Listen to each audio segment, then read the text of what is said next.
ये आकाशवाणी है। अब आप आशुतोष जैन से समाचार सुनिए। केंद्रीय गृह मंत्री सुशील कुमार शिंदे ने घोषणा की है कि दिल्ली में प्रत्येक पुलिस थाने में 2 महिला सब इंस्पेक्टर और 10 महिला कांस्टेबल की शीघ्र तैनाती की जाएगी ताकि महिलाओं की सुरक्षा सुनिश्चित की जा सके। आज नई दिल्ली में राज्यों के मुख्य सचिवों और पुलिस महानिदेशकों के सम्मेलन की अध्यक्षता करने के बाद श्री शिंदे ने मीडिया को जानकारी देते हुए पूरे देश की पुलिस बल में महिलाओं का प्रतिनिधित्व बढ़ाने पर जोर दिया। उन्होंने कहा कि प्रत्येक राज्य में महिला यौन अपराध मामले के त्वरित निष्पादन के लिए फास्ट ट्रैक अदालतें गठित करने पर सहमति रही है। गृह मंत्री ने कहा कि कुछ राज्य मोटरसाइकिल के जरिए पुलिस गश्त बढ़ाने के पक्ष में हैं। उच्चतम न्यायालय ने महिलाओं के खिलाफ अपराधों के आरोपित सांसदों और विधायकों को अयोग्य ठहराने की मांग वाली याचिका पर सुनवाई से इनकार कर दिया है, लेकिन न्यायालय बलात्कार के मामलों के मुकदमे तेजी से चलाने और महिलाओं की सुरक्षा से संबंधित कानूनों पर अमल के मुद्दों पर विचार करने पर सहमत हो गया है। न्यायमूर्ति KS राधाकृष्णन और न्यायमूर्ति दीपक मिश्र की पीठ ने 16 दिसंबर के सामूहिक दुष्कर्म की घटना के बाद दायर 2 जनहित याचिकाओं पर सुनवाई करते हुए कहा कि वो सीमित मुद्दों पर केवल सरकार को नोटिस ही दे सकती है, क्योंकि इन याचिकाओं में किए गए कुछ अनुरोध उसके कार्य क्षेत्र से बाहर हैं। उच्चतम न्यायालय इस बात पर भी सहमत था कि फास्ट ट्रैक अदालतों और अतिरिक्त जजों की जरूरत है।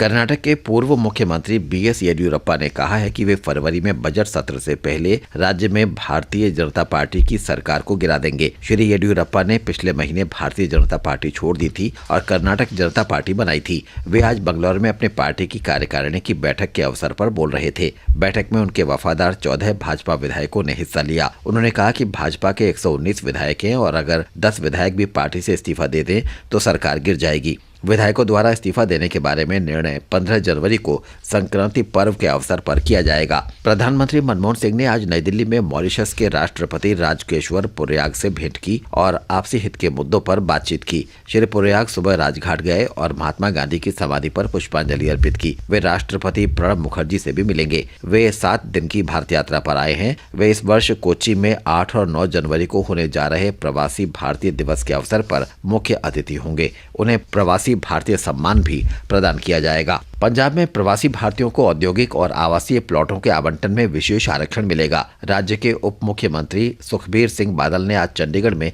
2 दिन के प्रवासी भारतीय सम्मेलन में ये घोषणा की। मुख्यमंत्री प्रकाश सिंह बादल ने प्रवासी भारतीयों से देश में विकास के लिए ताज़ा प्रौद्योगिकी लाने की अपील की। पाकिस्तान में महिलाओं की शिक्षा के लिए संघर्षरत मलाला यूसुफजई को लंदन के अस्पताल से छुट्टी मिल गई है। उसे तालिबान लड़ाकों ने गोली मारकर घायल कर दिया था। लड़कियों की पढ़ाई लिखाई और दूसरे अधिकारों को लेकर बहुत मुखर रही मलाला का ब्रिटेन के एक अस्पताल में इलाज चल रहा था। लोकसभा अध्यक्ष मीरा कुमार ने संसदीय प्रतिनिधिमंडल की दक्षिण अफ्रीका और नामीबिया की प्रस्तावित यात्रा रद्द कर दी है। ये फैसला दिल्ली में एक लड़की के साथ सामूहिक दुष्कर्म मामले के मद्देनजर लिया गया है। उत्तर भारत में शीतलहर का कहर जारी है। घने कोहरे के कारण सामान्य जनजीवन प्रभावित हुआ है। दिल्ली में आज सुबह का तापमान 2.7 डिग्री सेल्सियस रिकॉर्ड किया गया, जो इस मौसम का अब तक सबसे कम तापमान है। आज का न्यूनतम तापमान सामान्य से 4 डिग्री सेल्सियस कम रहा। कोहरे के कारण सड़क, रेल और वायु यातायात पर असर पड़ा। कश्मीर घाटी में तापमान जमाव बिंदु से नीचे चला गया है। राजस्थान में भी कड़ाके की ठंड के कारण जनजीवन अस्त व्यस्त है। माउंट आबू में न्यूनतम तापमान 0 डिग्री सेल्सियस रिकॉर्ड किया गया। पंजाब, हरियाणा और चंडीगढ़ में सर्दी के कारण 7 लोगों की जान गई है। उत्तर भारत से आने वाली बर्फीली हवाओं के कारण मध्य प्रदेश में भी शीतलहर चल रही है। पाकिस्तान के पूर्व क्रिकेट कप्तान जावेद मियांदाद ने नई दिल्ली की अपनी प्रस्तावित यात्रा रद्द कर दी है। भारत में उनके लिए वीजा जारी करने को लेकर उठे विवाद को देखते हुए उन्होंने ये निर्णय किया है। विज्ञान और प्रौद्योगिकी मंत्री S जयपाल रेड्डी ने कहा है कि विज्ञान और प्रौद्योगिकी तथा भू विज्ञान मंत्रालय के लिए 12वीं पंचवर्षीय योजना में करीब 60,000 करोड़ रुपए का प्रावधान किया गया है। ये रकम पिछले पंचवर्षीय योजना से दोगुनी है। कोलकाता में आज बाल विज्ञान सम्मेलन के विशेष सत्र को संबोधित करते हुए उन्होंने कहा कि इससे विज्ञान और प्रौद्योगिकी से संबंधित अनुसंधान और नवाचार को बहुत अधिक बढ़ावा मिलेगा। इसके साथ ही ये समाचार बुलेटिन समाप्त हुआ।